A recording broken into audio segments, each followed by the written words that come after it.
Sahabat tani, ini adalah pupuk organik cair fermented plant leaves atau fermentasi daun tanaman. Dan cara pembuatannya pun mudah banget ya sahabat tani, yaitu sesuai namanya adalah fermented plant leaves, maka pupuk ini dibuat dari daun-daun tanaman. Lalu, bagaimanakah proses fermentasinya serta bagaimana dosis penggunaannya? Yuk bersama saya Rizal Ansar dari channel Penyuluh Pertanian Lapangan. Kita bahas setelah intro berikut ini. BIM!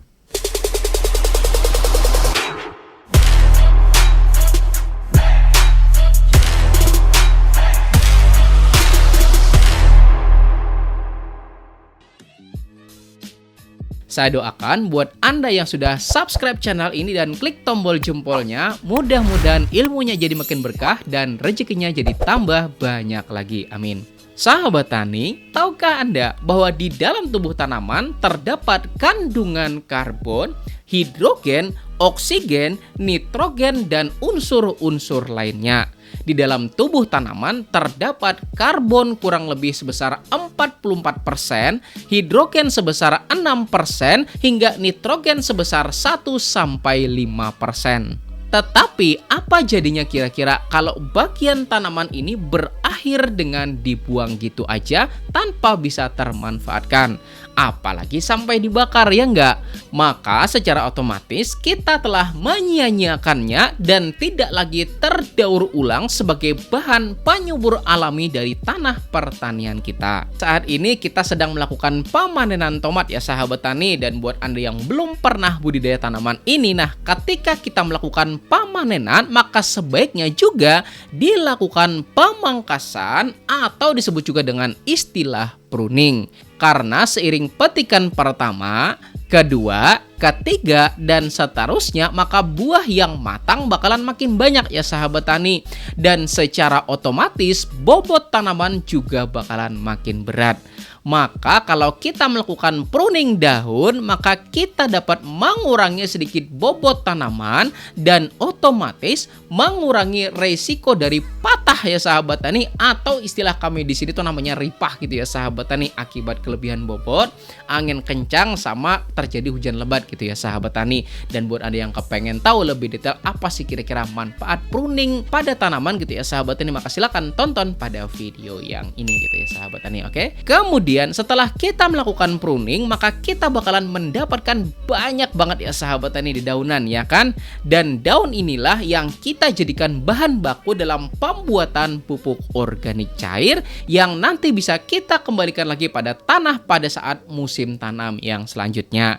Maka mari kita olah bersama ya sahabat tani, daunnya menjadi pupuk yang bermanfaat untuk tanaman dan juga tanah. Ayo.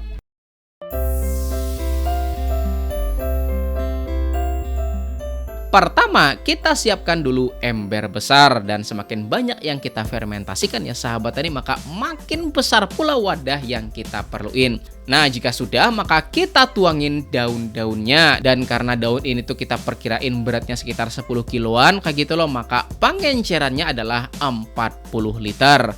Jadi rasionya tuh adalah 1:4 gitu ya sahabat tani. Nah, kita tuang air sebanyak 2 galon, dan 2 galon ini kurang lebih gitu ya sahabat tani sebanyak 40 liter. Nah, galon pertama dan kemudian galon yang kedua. Jika udah, baru kita tambahin namanya bioaktivator. Dan dalam hal ini saya menggunakan bioaktivator namanya adalah IM4 aktif ya sahabat tani, sebanyak 1 botol. Dan 1 botol ini tuh biaya bikinnya tuh nggak banyak kok ya sahabat tani, cuman Rp2.000 aja kok bikinnya. Dan buat Anda yang belum tahu gimana sih cara pembuatannya, ya nggak? Ada kok ya sahabat tani di channel ini, maka silahkan tonton pada video yang ini. Tetapi kalau Anda mau bioaktivator yang lebih murah lagi, ada juga loh ya sahabat tani, yaitu menggunakan namanya adalah leaf mold. Dan ini bisa kita dapetin itu di bawah pohon-pohon yang gede. Cari aja kok ya sahabat tani, pasti ada, oke? Dan sekalian juga ya sahabat tani, kalau misalnya nih pada saat Anda melakukan pruning itu misalnya ketemu buah yang kualitasnya tuh kurang baik gitu ya sahabat tani, nah bisa juga loh tambahin pada pupuk yang mau kita bikin. Jika sudah, maka kembali kita celap-celupin bahan-bahannya. Lalu kita lakukan penutupan embernya. Dan karena saya tuh nggak punya tutup ember yang beneran gitu ya sahabat tani, maka kita cukup gunain karung plastik yang warna putih. Dan ikat menggunakan tali yang terbuat dari ban daleman gitu ya sahabat tani, supaya bisa lebih tertutup rapat dan lebih fleksibel gitu ya sahabat tani kita ngikatnya. Lalu lakukan proses fermentasinya selama kurang lebih 7-10 hari. Dan lebih juga nggak jadi masalah kok.